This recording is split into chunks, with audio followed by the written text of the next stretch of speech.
I knew for sure, okay, I know for sure I want to help people buy and sell houses, but first of all, how do I even get those people, you know? And then once I get those people, then what do I do? What's the next step? So, I mean, I was just clueless.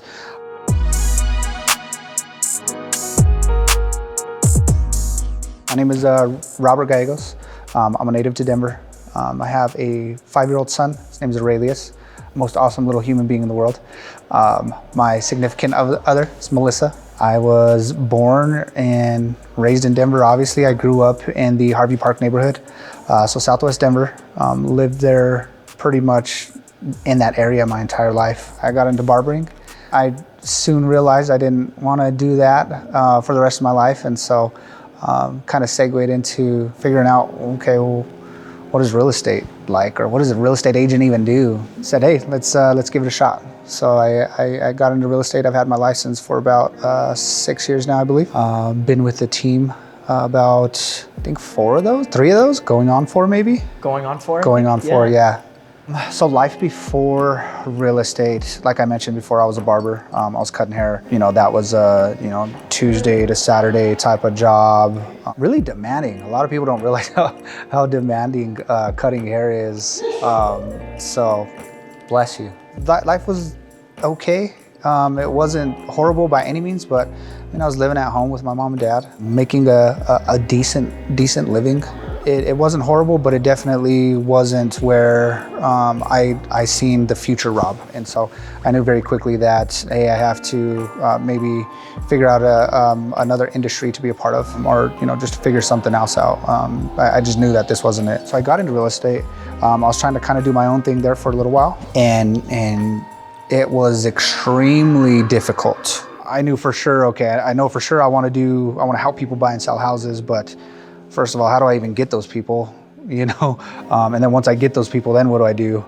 What's the next step? So, I mean, I was just clueless while I was trying to do my own thing. So I guess the major problem was, or the issue was, wanting to be in business and wanting to do business, wanting to have a better life for myself, but not knowing the little small intricate steps of how to do that in between. So I met Jose through a mutual friend of ours, and I had just gotten into real estate. I was actually trying to do it part-time while I was cutting hair full-time, trying to supplement that income. And yeah, I met Jose, and he was doing awesome in the business. And so I think there was like a class or something that my brokerage was promoting, and I didn't know anyone else in real estate besides Jose.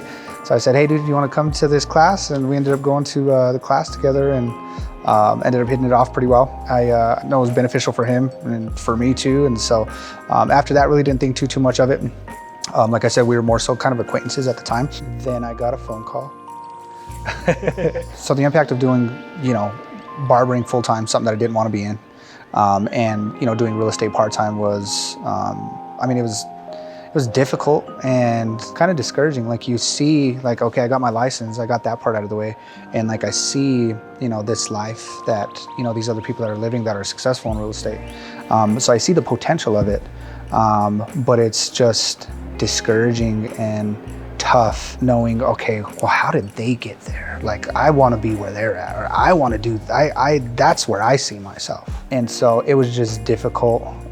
It was definitely, you take some jabs to your character in those early stages.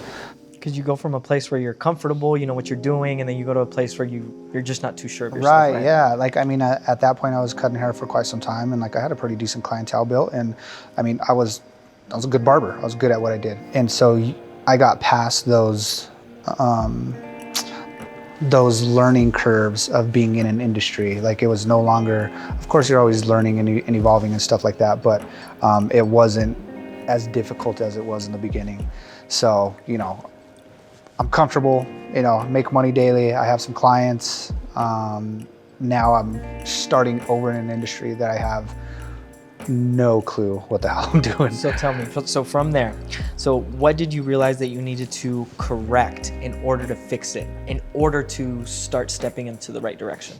I think reflecting and visualizing where I seen my future self. And I think at that point I knew, okay, this is something that I'm gonna have to figure out and get through. I'm gonna have to be uncomfortable with not knowing what the heck I'm doing, because my future self needs me to be that right now. So initially, obviously, I was still kind of doing stuff on my own at this point, going to classes that the brokerage was holding, just kind of trying to plug in as much as possible, with surrounding myself with these people that, were already doing well in the business.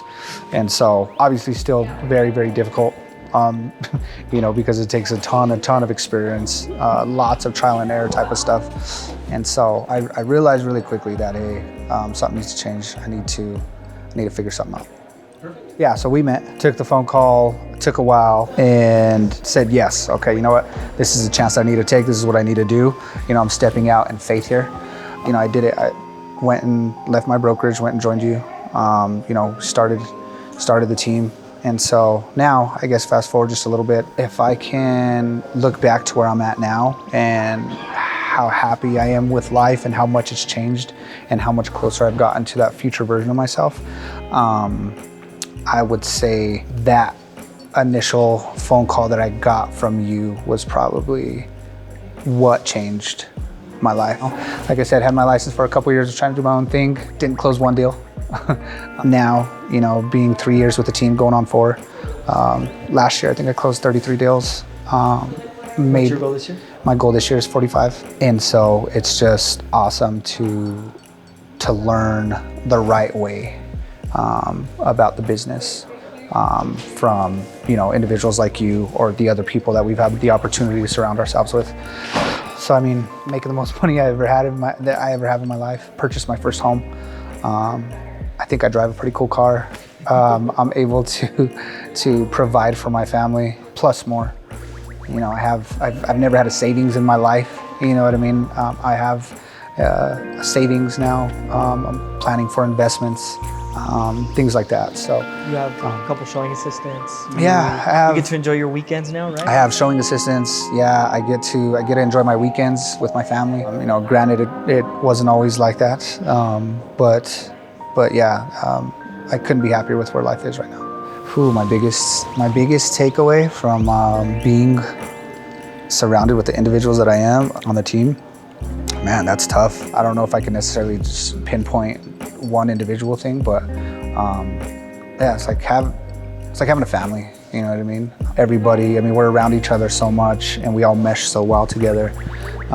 We share things, troubles that we're going through in our personal lives, or whether it's business, whatever that is. But we also get to celebrate all of those things as well too, whether it's personal life or business. So it's really a second family, being on the team, and it's amazing to feel supported and cared about a lot.